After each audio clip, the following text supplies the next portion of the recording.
tomorrow so I know. Your relationship with money matters. I'm Michelle Perkins, and this is the Money and You podcast, where I will be breaking down your relationship with money, offering tough love money tips, and a money dating plan that will focus on lifting the barriers to success to help pave the way for better practices and increased wealth. It's time to take control to live a limit-free life. It starts today. Hello, and welcome back to you. Welcome back to me. Today is the first new show since about August, and I am super excited to be back in the studio at ubngo.com and doing a new show that I've created called Money and You. So this show is going to be a little different, not too different, but we're going to have a real focus on your relationship with money. And I've gotten more and more excited over the years, whether you're building a new career or building a business, that you have an understanding of this relationship with money, as I've had to do in my own life. And it's been just a huge help, and I think it's foundational to everyone's growth, whether that's personal, business, or career, professional. So this show is going to have a few exciting new ideas and new things going on in it. And for one thing, there's going to be every week a tough love money tip toward the end of the show. So please stay for that. I'm going to make sure that you walk away from this show with some really concrete takeaways and some great advice that you can put into play in your life every week.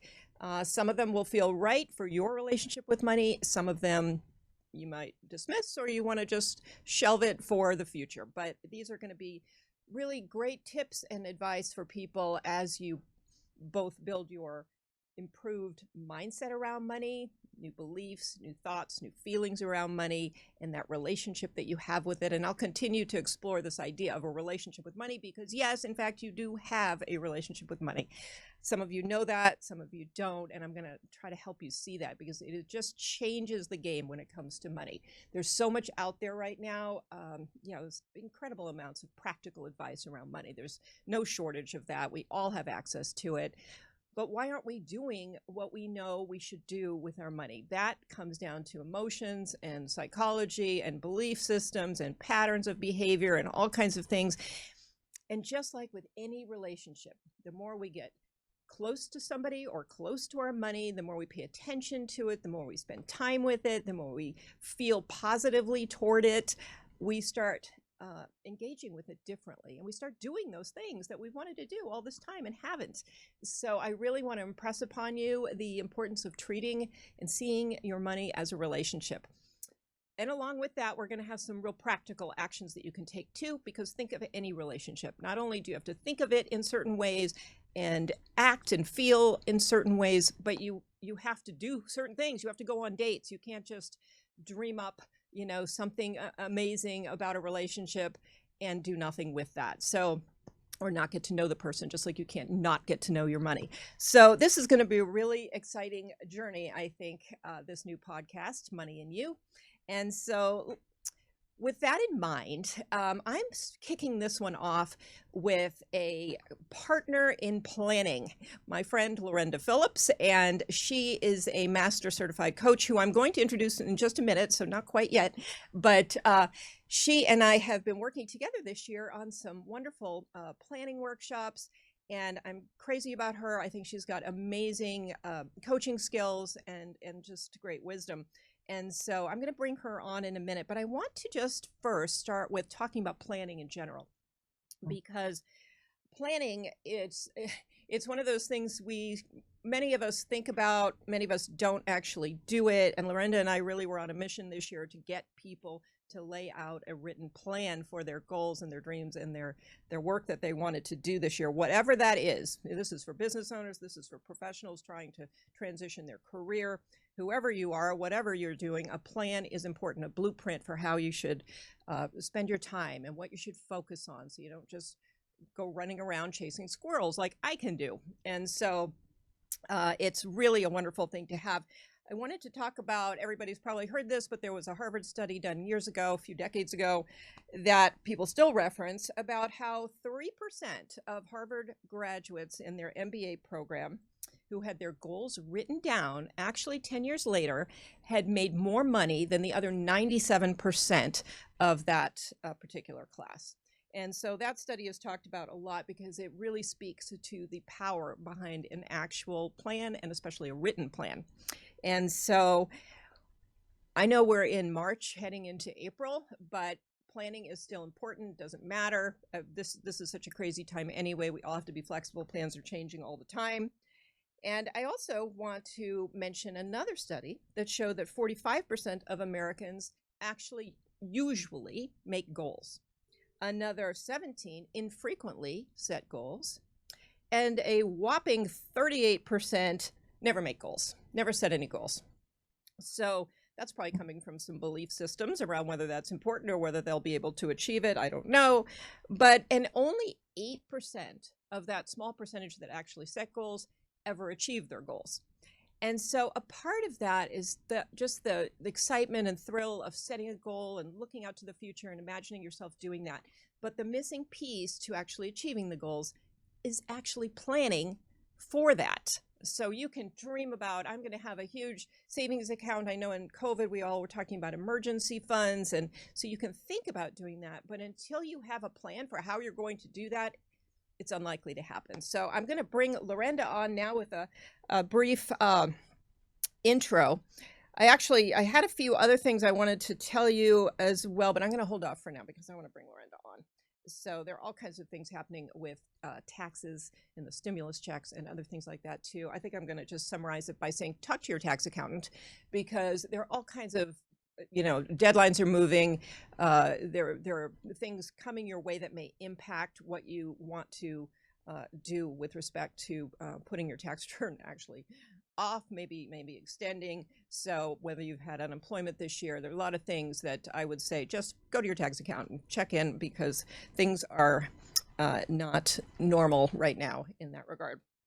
So without any further ado, Lorenda Phillips, Master Certified Coach, and her team at Retired from Sports provide advisory services to current and former NFL, NBA, NHL, MLB, and PGA athletes to discover, create, and execute their next game plan for retirement. Her team provides one-on-one coaching, consulting, and training, along with professional concierge services. Lorenda believes that players should invest in themselves to secure their successful future. Lorenda was formerly and still is today a business coach, but she has really pivoted to helping professional athletes with whatever is coming after their professional career. And she helps them to clarify that and make those plans and make that happen. So Lorenda, welcome. Yay. Thank you, Michelle. Great to hear your voice, and great to be on your show. Thank you. I'm so happy that you came on. I think it's really a pleasure for me, and I'm excited. I wanted you to be my first guest coming on to the new show, and I'm honored. Thank you for doing that. Yeah, so we have definitely gotten to know each other well in the last few months, and we've had some great planning workshops. I think we've helped some people with their plans, and we've been working on our own plans. And so I'd love for you to just go ahead and give our audience your take on why plan. What's that about? Yeah, thank you so much. I think it has a lot to do with integrity, but sometimes you mentioned planning and integrity, and you turn off about 50% of the audience. So just know, everybody, that in the back of my mind, that's where I'm going, but a little more fun first. I think that, let's say you want to go to New York City and you've not gone before, but you also want to do all these other things in between LA and New York. And, and you hop in the car and you go. That's without a plan, right? But gosh, you might miss, in Idaho, they have the largest frying pan that you might want to see. They might, you might want to go to the Grand Canyon. And where is that? You kind of think it's south, but southeast, but where? You have heard that Chicago is pretty cool, but and that's on the way to New York, but we don't know exactly. You're in the middle of, I don't know, 5 hours from LA, and you're like, shoot, I forgot all my music. or, or, well, you might have it on the phone, but you might not have selected it. You might think, oh my God, I wanted to take my girlfriend. I forgot my girlfriend because I didn't plan on that. Or she wanted to come and I didn't give her enough time. You can kind of see what might happen if you don't plan for stuff, right? But in some ways, we just sort of do that automatically. Most of us just go, okay, I'm going to need a week to get there in the car. I'm going to have to take all these things. I also wanted to see Aunt Judy. So you kind of do some planning, but most of the time call it planning, right? It's like, okay, you're just making sure everything gets done while you're on your way to New York City. Let alone gas and all that, money you need, all that stuff. So I think that planning is like so critical to, one, have a great time, so that you don't miss out on stuff. And the other thing is that it pulls you towards the future. So it's one thing to have it in your head. It's another thing to have it so that it pulls you to, oh my God, it's only a month away. Oh my goodness, it's only 2 months away. Oh my goodness, it's next week. And that's what planning provides you. Like you can see, oh my gosh, I'm going to schedule that for June. I'm going to be, Michelle, I know she's starting these podcasts. This was a plan of hers, right? To start something new after when COVID started to release a little bit. It's kind of fun and exciting. And it gives you the future. Like you might not, and think of like even the holiday or vacation, to, let's say, to Paris, when we ever get going out of Paris, but to Paris. But, you can dream about Paris for months. So instead of just a 2-week vacation, it's really like a 4-month vacation because of all the stuff you get to do around it and thinking about it and dreaming about it. When I went, read some literature around Paris and, got into Hemingway again and, his wife and the Scott Fitzgerald and, here his wife Zelda. It was just fun to kind of create that world in Paris in the 20s. So anyway, I love planning. And so I'm a business coach, as Michelle said. And then one last thing about that is that, I have a pretty serious male side with, this is the goal, these are the strategies, this is the action, etc. And so I have that, but I also have like, how do you fulfill on dreams? Michelle does an amazing exercise on feelings. How do you want to be left to feel at the end of the year or end of the quarter? And that opened up such an amazing field for me to look, and to kind of really get into my feelings. Like I might make a lot of money or whatever I've done, but how do I feel about that is a whole different way of looking at it. And it just gave me another dimension to look at my enjoyment at work, and my enjoyment in my life. So anyway, and even COVID, I mean, I set a little plan for COVID, like, okay, you might be in for a while. I had no idea how long, but I thought maybe 5 months, 6 months. But so I did a little, okay, I will do some podcasts. I'll do some different things. And I did. And without that planning, I don't think I would have fulfilled on that. So. Yeah, beautiful. Thank you, Lorenda. I love the analogy with the trip. And yeah, it's, I love that you think planning is fun. And it is fun. It's also freeing. Because when you have a plan, you don't wake up in the morning thinking, what the heck should I do? I have these giant goals and my vision is out there on my vision board, but you don't actually have that roadmap and without a plan. And so it's freeing. You wake up and you know exactly what you need to do.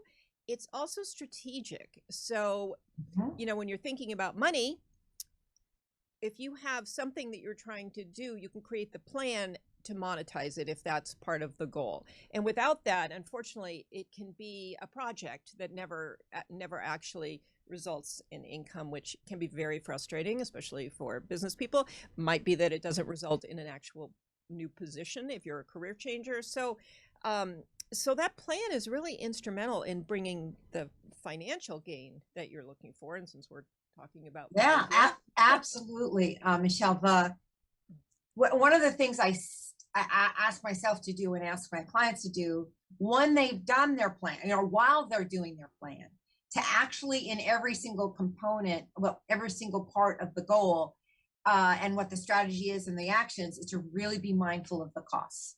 Right. So because I have, and many others have thought, oh, entrepreneurial, right?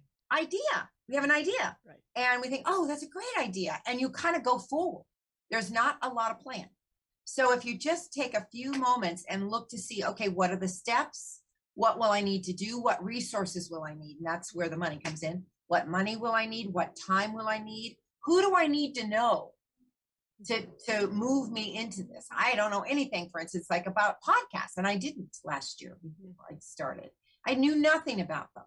And I did a little planning. I didn't do enough, I must say.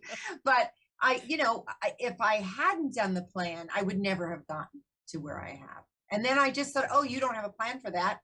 Stopped and did some planning so that I could at least, get through the forest of the unknown, in a way that was adventurous and at the same time didn't cost too much. And so that I ended up in the black on this project. So that's important for me as a business owner and a coach for business owners, to do what I say, which is, and that's part of the integrity. Do what I say I'm going to do regarding money in my business. Yes, that's a beautiful thing, to just continue to check in with yourself. Am I doing what I say I'm going to do? Because that's the other thing that happens is we set the goals. We say a lot of things about what we're going to do, but doing them takes that integrity piece. And I know in your planning, your success pyramid, that is a big part of it, the discipline, the integrity, and what was the mindfulness. That's too. Right. So to be present, really, about kind of the goings on, like, oh, Lorenda, you're in a little bit of trouble here. Why don't you step back and then have the discipline to do that. Right. And then to think, okay, what are the steps that you've not thought about? Now that you're in the middle of the project, you see a lot more. And you do, one does. Right. And, right. And especially costs. And I tend to say yes when I get excited. And that's, so do a lot of my clients who are athletes. They just think they've had money. So they don't really think that that's something to consider. And it really is always something to consider in everything that we do. And it's not like, I love your whole idea of relationship and dating, because that's exactly what it is. You need to know a little bit about the relationship of people when you work with them or get involved with them or have them in your life. Same with money. To have a relationship with money. Brilliant. Yeah, it is something that can also be fun. Two things that nobody thinks are fun: planning and getting to know your money. But we're going to try to change your mind on that, because it is liberating and it feels good. It becomes fun. Maybe, in your mind it's not fun right now, but once, just like you're talking about with the planning. And I think what stops people too is the need to feel like it's perfect. And just as you were saying, your plans can change. They will change. They should change. So it isn't that at some point you set a plan and then you just follow it blindly until the end. You do check in, just as you were saying, and you make course corrections and changes and update it. Yeah. So one of the other things too is, I can articulate this. I've never articulated it, but sometimes we see something we want, like a dream, Michelle, right? Maybe like a TED Talk, which is, for a lot of us, that is a big dream, right? And we don't actually even know how to get to that dream. So it's going to take some research and stuff. But sometimes we have that fairy thinking that's like, well, I want it, so it is so. Right. And I think then what happens on our journey is we get discouraged. So then we don't do it. We just close down, like, oh, I guess it's not for us. Something like that. It's a mindset piece. It's like, no, I guess not for me. But honestly, if we did spend a little time, especially in those unknown territories, to do a little research, maybe talk to a few people, friends of ours, somebody in our group knows somebody that did a TED Talk. So we could find out a little bit about, well, how do I do that? Do I have to pay for them? And, do you go to Harvard for that? Or where do you go? What, do you just Google it? What happens? So I think that I'm just going back to the dream, right? Right. I think that we could fulfill on our dreams so much more if we just stopped a little bit and just took a look at, okay, what are the steps? And you don't have to call them goals. You don't have to call them strategies. Just kind of what are the steps to get there? And yeah, I think we'd fulfill a lot more on the goal, on the dream that we want. Yeah. Yeah. And it does, just like with money, when you start looking at it and trying to identify what are your costs and what are you bringing in, and looking at the pieces, it starts to tell a story. And your plan tells a story too. And as you the plan itself tells a story, and then as you work the plan, it's starting to tell a story. Maybe some of what you had planned for a period of time is, you realize it's bigger, and it's going to take 2 years instead of 1 year or whatever, but it's all telling you a story. It shouldn't, well, it may, I don't like shoulds, but it may discourage you. But if you kind of flip your mindset on that, it's just telling you a story. You're just getting an education here. So I have several Harvard educations, I say to people. Several PhDs from Harvard in my learning skills. But that is how we learn. We fall on our face, we figure it out. Yeah. And in fact, I think entrepreneurs, I love when you that you chase squirrels, because it really is like that sometimes. Like, okay, oh, this one looks so good. Oh, this one. And I think the money part, in business, particularly in business, if you own your own business and you're listening to this, I truly believe that money is the score of your business. It's the scoreboard, and it really is the profitability. Because there's bringing the income in, and then there's the expenses one has. And I know I'm doing very, Michelle is brilliant at this. I'm doing a very, shortcutty way. But you take the expenses out, and then the taxes, and then that's, the gross is what you bring in, and that's the thing to have our eyes on. And the profit gives you kind of the future. It gives you enough money to live on, and to also spend a little for your future in the business. So, for some people, they think, oh my God, I got a huge sale. But if your cost is huge on that sale, it's not a great sale. And I had to learn that lesson. I used to spend a lot of money on big events, and I'd make a lot of money, but, with long run, didn't make that much money. So, but again, good lessons, and people grow with that if they learn to just, okay, let's take a look, or listen to someone who knows about money, like you. Because sometimes I didn't listen, but my CPA just sort of sat me down and said, that's a good Lorenda, and which is great, because I want to continue being a business owner. And this was years ago.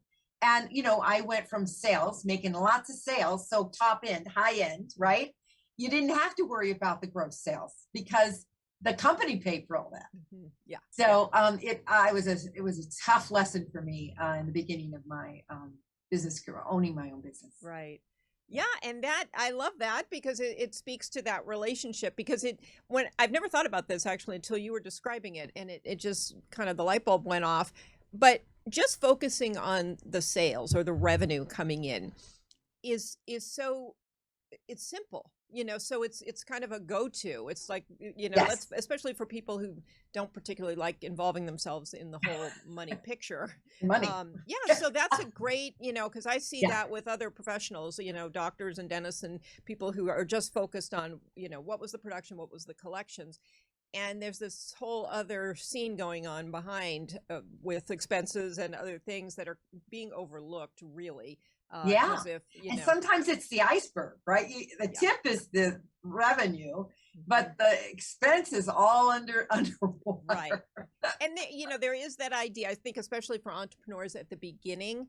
You have to spend to build your business, and you have to invest. And so it takes a little conscious thought to switch out of that beginning, I'm just going to invest and invest and invest into now I should be profitable, or again, that should word. I never use that word. I don't know what's going on. But you want to be more profitable. So because a lot of time can go by of pouring money into something and not seeing that profit. So it's good to be engaged. And again, looking at that, it's good to give yourself some grace if you want to invest. Yes, I know I I agree. did, like for years. And but at some point, you want to make some decisions about those. You want to get to know those costs, and you want to make some decisions about them. So I think. Yeah. And I've recently, I'd say in the past 2 years, just been smarter about spending my money in my company, just smarter. And I noticed not too long ago, this was maybe a couple of weeks ago, how much better I am as a business. I mean, I've been leading for a lot of years, how much better I am as a business owner. And, because of I can see my savings. I can see what my business has provided me in terms of a savings account, which is what I developed, so that I would have some cushion, if something terribly went wrong, which it did in 2010 was difficult for me, and I had no cushion. But I learned that was a hard lesson too. Right. Oh my gosh. But that's great. Again, you made a back change. up and doing really well. So, and a relationship with money, which is what I love that you bring up. It's not something I used to just hide it under the carpet, and it was the last thing I wanted to look at. Like it was, I don't know, bad, or I was very, let's say, young when it came to being an adult around my money as a business owner. Well, money brings up a lot of emotions. So, again, that idea of knowing what we could do, but then there are emotional things that happen. And sometimes, it's a lot like food, in my opinion. There's a lot of emotion around food, and we know what we should eat to be healthy, but, what do we do instead? And most of that is driven by emotion. And so money's the same. And so we don't, we make interesting choices. We make some habitual choices too, because we build habits with it. And so, and even something like planning, which will lead to more money, it really is a relationship builder to plan, because if you have, projects there, Lorenda and I have both used like a profit pyramid kind of template where you can put in the different offerings and services that you have, and then, figure out how much revenue, from the low end to the high end of your services or products, what do you need to make to earn the income that you want? And so it's a really great exercise to lay that out. And I find that a lot of times we just go for it. We have a great product, we have a great service, we just throw it out there. We haven't really laid out these numbers and seen whether or not they take us to our goals. And so that planning is part of building that relationship. It really is, because it forces you to look closely at things and lay it out and see it. And every time I've done that, even if the picture was not great, it gave me a chance to fix it up and to make some changes. And really, it gives you clarity. And if planning does anything, it forces you to get clear. And when people aren't clear, it's very hard to be successful. And yet when you are clear, you can laser in on what you need to do and really where you're going. So do you want to speak to the clarity piece? Because I think that's really. Oh, I do too. I must say, I've coached over 1,500 people, in my time, lots of people. And all the people, I only know one person. He plans, but then he really doesn't set out to do any plan. And I tried to coach him and finally I looked at all his numbers. I'm like, whatever you're doing, whatever magic you're doing, just keep doing it. But that's 1 out of 1,500. Michelle, I mean, so I think that planning and clarity, the plan gives you clarity. And it also lets you know where you're messing up. Like, okay, so I said by June, let's just say, okay, that's about mid-year, into June, I would be at X amount of money in my business. I'm not even close. Now, it would be really smart if you're looking at the money, you look at it every month. But let's say you didn't, and let's say you said, okay, well, I'm going to grab up all my money that I made this year, and then you put the expenses out. All of that is clarity. It is all not based on your feelings. It's based on fact. This is what is so. Now, I think feelings are very important, and we can get to those in a minute, but clarity is numbers. And then also, like, okay, I am negative, let's say $5,000 in the middle of the year. Okay, got it. And then, you have to go around the block a few times. And then, okay, what do I need to do? As a business owner, what do I need to do? Now, generally, if it's your negative that much, you've seen it. You've seen it other months. But just let's say, you're in bad shape. But guess what? There's stuff to do. Look at what you did. Look at your plan. Look at what did bring money in. What brought in money that cost too much to produce, right? Cost of goods sold. So just take a look at it. It would take a couple of hours to analyze it. Right. And if you can't analyze it that fast, people should call you or me. We can analyze it pretty quickly.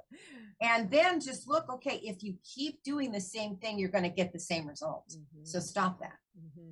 And unless there's some big thing coming up in the next future, in the next 12 months. But again, that's a problem because you're already through the year and you don't have that big thing coming in yet. So sometimes it's a hope and a wish, right? Right.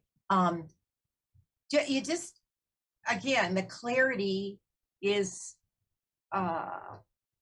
so important to see where you are. And that pyramid that I created, and then to look at, okay, where is your integrity in the actions and strategies? Where's your mindfulness? Where are you being present?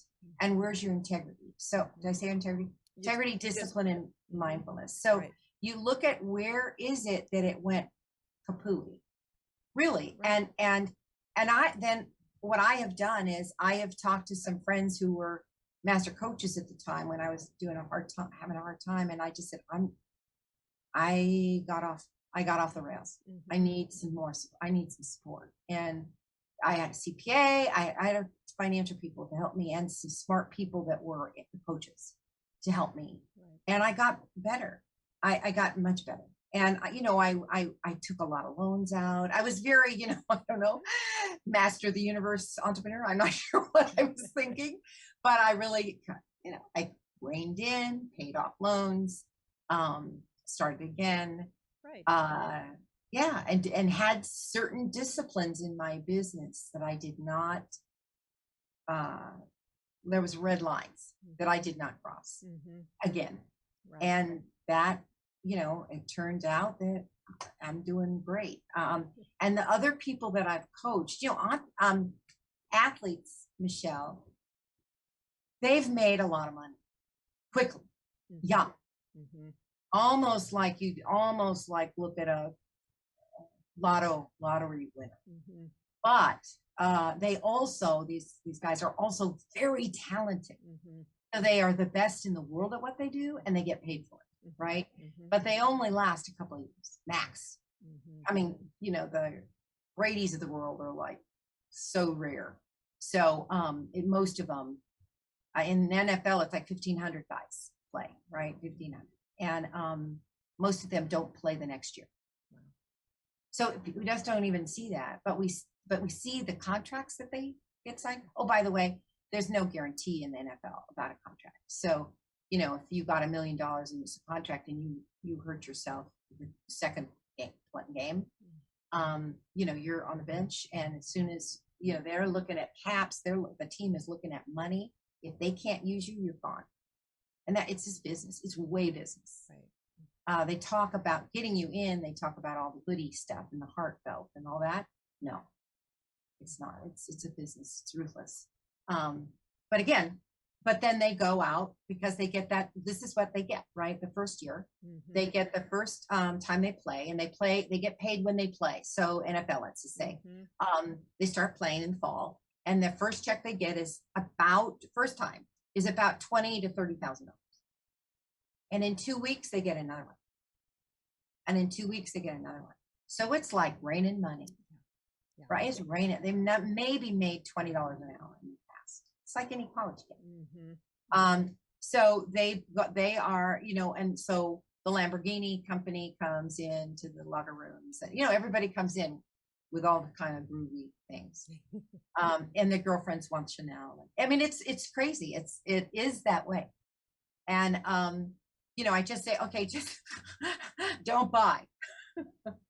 Rent it for a weekend. See how fun it is, right? Just go have fun with it, but don't buy these things, because Lamborghinis are like about $250,000 to $350,000 to $350,000, and I mean, just to do the oil change is about $10,000. So it's just a different world, and that's fine for Jeff Bezos, but it's not fine for a young man who's just starting his career. So anyway, and they're like, come to me, and like, my uncle, my one guy called me and he says, Lorenda, yes, hi, who's this? He was so excited. I didn't even introduce himself. I said, yeah, hi, how can I help you? He said, well, my cousin, he's about my age. He only needs $1 million for this big, great idea he's got. Yeah. Whoa. I said, okay, great. Have you spent your money yet? Nope. I just thought I'd call you. Okay, great. Let's have a call with that fabulous nephew or whatever he was. I think uncle. So it ended up that it was he had not done a business plan. It was bands. I don't know. It was the bands that you have when you go to a concert, and he was going to have different colored bands. I'm like, so that the bands thing has been going for about 30 years, right? It's like, yeah. I said, and so there's really not a lot of money unless you have several contracts. And he said, yeah. He said, so what are the contracts he's got? I don't know. So, and then when I got the guy on the phone with the athlete, there was it was just ideas, Right. And, and it's just, this athlete did not have millions and millions and millions. He had, about 1 million. Yeah. And, and they really do think that's going to last investments and a lifetime. So anyway. Yeah, no, that's a great story. It's also a good story about having a business plan, because nobody is, well, hopefully people are not going to invest in you or invest in your business idea if you don't have a proper business plan. If you don't have a plan, there's something's missing. Right. I mean, besides a plan. And what's probably missing is the clarity and the dollars that will show that this idea has any viability. Yes. So, I love that. And I wanted to do some kind of a case study at the end of this, which I think that was a great one. I have a friend who's very successful in the coaching world, and she's very much a planner. Every year, solid plan, lays out everything that's going to be offered and when and what the revenue goals are, and very, very clear on where she's going. And at the end of every month, she is reviewing, not even at the end, maybe it's mid-month, mid-quarter, she is at interim point, she is looking at where am I, in relation to my money goals, not even necessarily with the other stuff, because she does roll out her plan. So that's working. But if the money's not working, she immediately jumps into action. As she knows on the spot where she's at, where she needs to be, and she fills in that gap by doing something, selling something, offering something. She is like on it. And she's actually done it enough times, so she knows, well, I'll have a sale on this item, or I'll put in, and it works every time. And it's a little stressful, to be always focused on where the gap is and what you need to do and jumping into action. But I have to say, it's masterful when you watch it, and that plan is her tool to make sure that she's on it. And I love that. And what I hear too, in what you're saying, is she's courageous, because it takes something in the middle of something. like the middle of the month or the middle of the quarter to really look, because generally when your nose kind of like something's off. I think something's off. I don't have as much money in the checking account, whatever it is, right? Right. So to check that, and for her to do it on a consistent basis every month or every quarter, that just tells me her strength of heart and character to really look.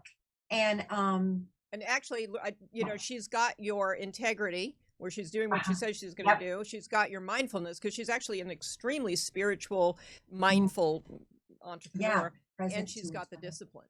So she's got your 3 legs of the stool or whatever. Right, exactly. I love that. That's a great example. Yes. And you think the thing too is the part of her that has the strength to do that, to be inside of discipline, integrity, and mindfulness, to live there, kind of, is what I would say. Then it just gives her so much for everything. Yeah. It's not just a plan. Right. It's life. Right. It's her business. It's probably her relationships. She doesn't probably assume so much in relationships. Maybe she does. I don't know. But I'm laughing because if I plan something with her, like sometimes we do mastermind retreats together, she'll literally ask me numerous times, so you're going, right? You've got that on your calendar. She doesn't take anything for granted. So very good. Yeah, there's something about that kind of person. They have to maybe work on other things. I don't know. But in terms of the plan and what the window of opportunity a plan is really great. Especially last time, we don't, as business owners particularly, we don't have a structure. Right. Corporate has structure. Right. Even if you're in sales, outside sales, you have a structure. Right. You have meetings to go to, you have calls to make, there's a structure, there's a management, above you. Accountability for what you're doing. Accountability. You have none of that as a business owner. None. You have to create it all, or you have to buy it. Sometimes you've got an accountability system, because you've purchased one, or a coach, right? Yeah, or a coach. And that's actually what I saw when I went from corporate to coaching. I'm like, oh, I think these people don't have anything like I had I was a sales rep and a sales manager. Nothing. Yeah. Pitney Bowes spent, I don't know, $20,000 on in my first 2 weeks of, I had to go through a lot of hoops to get that job, but they spent a lot of money training me. None. You get none. Yeah. You get more now, but you didn't when I started 20 years ago. There was none. You have to put all of that into place, and yourself, right? We're gonna have to wrap here, but I will say that you are a wonderful person to help people put that in place. So please tell people how they can get in touch with you. Okay. You can go to my website, which is retiredfromsports.com, and that will tell you all about the athletes. And then The Essential Entrepreneur will tell you all about the business coaching I do. But you can get me either way, so it's all good. Yeah, no, that's great. And Lorenda, you're amazing. Thank you for being on today and sharing your wisdom and your humor. And I love what you do and who you are. Be back at you, girl. Yeah. So we're going to go into our tough love money tip for today, and I'm going to piggyback on this planning idea and ask you, what is one money goal you have for 2021, and what is the actual plan you have for making that happen? Because if you have the goal without the plan, we've already talked about that. You can go back and re-listen to the show. If the plan is in place, are you working on that plan? Because that's the other thing. We can have a dream, we can have a plan. We actually have to work the plan. And so my money tip is do those things. What's your goal? What's the actual plan? And ask yourself if you're working on it, and plan your actions and either start it or automate it. That's my tip, because the more you can automate, the more likely it is to happen. And so that's your money tip. It is a little tough, takes a little work, but please do it, because I know you're going to feel accomplished and you're going to be closer to reaching your goals. And that's That's what we want. It's very fulfilling to reach your goals. It makes you happy. It frees you up for other things. So that's what this is about, a more limit-free life. So thank you, listeners, for being here. This has been an episode of the new show, Money and You. You can find us wherever you listen to podcasts and on the Limit Free Life YouTube channel, my Facebook page. You can follow us on social media. You can follow me at Live a Limit Free Life on Instagram.